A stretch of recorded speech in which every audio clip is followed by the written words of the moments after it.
सारण लोकसभा से रोहिणी आचार्य के आने के बाद प्रतिष्ठा के साथ हॉट सीट के बाद दोनों पार्टियों में बयानबाजी तेज।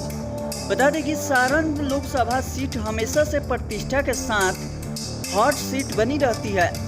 वहीं सारण से लालू जी के परिवार हमेशा से चुनावी मैदान में खड़ी रही, लेकिन भाजपा से हार के बाद 2024 के चुनाव में रोहिणी आचार्य के आने के बाद हॉट सीट बन चुकी है।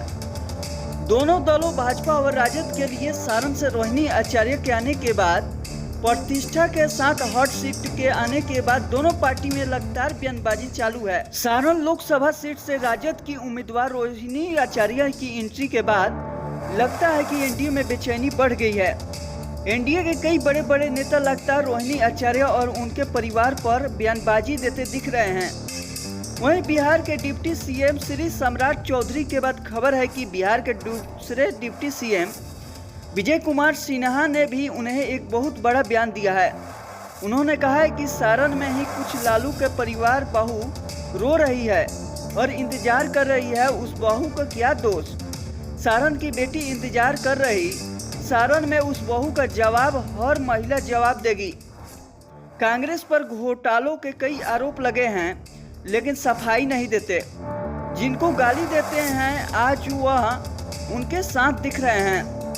लोकपाल पर बोलने वाले आज जेल में बंद है। जनता की गाढ़ी कमाई को लूटने वाले लोग अब सिर्फ आरोप लगाते हैं।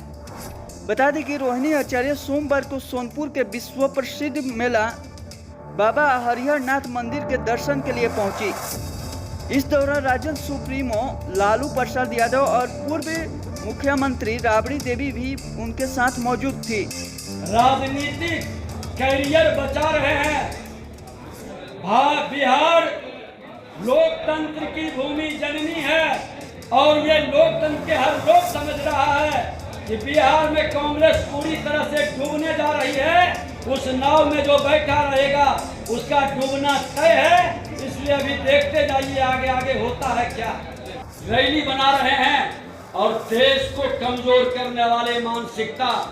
अब भारत का नौजवान जो लगभग आधे से अधिक नौजवान अपने भविष्य के बारे में चिंतित है, अपने भविष्य को विकास के साथ जोड़ना चाहता है, अपने भविष्य मान सम्मान स्वाभिमान को देश के प्रधानमंत्री नरेंद्र मोदी जी का 140 करोड़ परिवार के साथ बांधना चाहता है। उसको ये रोक नहीं पाएंगे। अब विकास की गति चलेगी। भ्रष्टाचारी घोटालेबाज परिवारवाद तुष्टीकरण की राजनीति अब कतई नहीं चलेगी। इसका अंत होने का यही समय है, सही समय। एक एक करके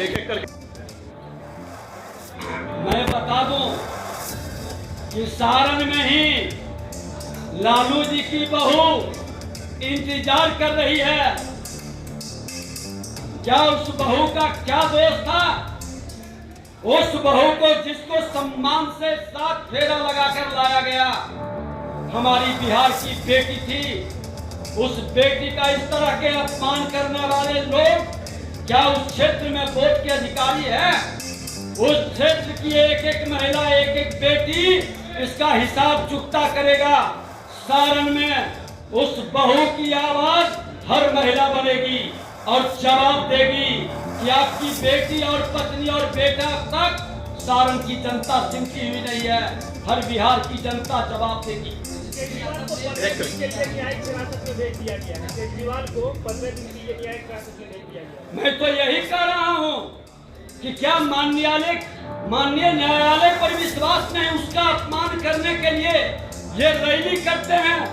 अरे एक तरफ लूटा, चोरी किया, लोगों को ठगा और दूसरी तरफ इतने निर्लज्जता से आप रैली करके भाषण दिलवा रहे हो। तेजस्वी यादव जी, आप तो सोने के चम्मच लेकर जन्म लिए। आप जनता के बीच न पसीना बहाए हैं, न मेहनत किए हैं, न गांव गलियों का दौरा किए हैं। हमने तो सदन में भी पूछा था कि नेता प्रतिपक्ष 5 साल थे, 5 जगह आपने संघर्ष किया, वो बता दें, लेकिन नहीं जवाब दिए। हमने तो 500 दिन में 341 दिन 70% दिन हमने किसी न किसी जिला में संघर्ष किया। ये लोग भाजपा के सिपाही के सामने, भाजपा के कार्यकर्ता के सामने कहीं नहीं टिकेंगे। जनता को मोदी की गारंटी पर विश्वास है, ऐसे भ्रष्टाचारी को कभी विश्वास नहीं होगा। राहुल गांधी ने मंच से कहा कि खाता ही सीज करना था तो 2 महीना पहले करते, ये भी देना था तो 2 महीना बाद देते या 2 महीना पहले देते। मैं बताना चाहता हूं कि जेल देने का जिम्मेवारी क्या देश के प्रधानमंत्री नरेंद्र मोदी जी का है। अरे जेल माननीय न्यायालय के आदेश से जा रहे हैं। क्या राहुल गांधी जी संविधान में विश्वास नहीं है, संविधान का सम्मान नहीं कर सकते?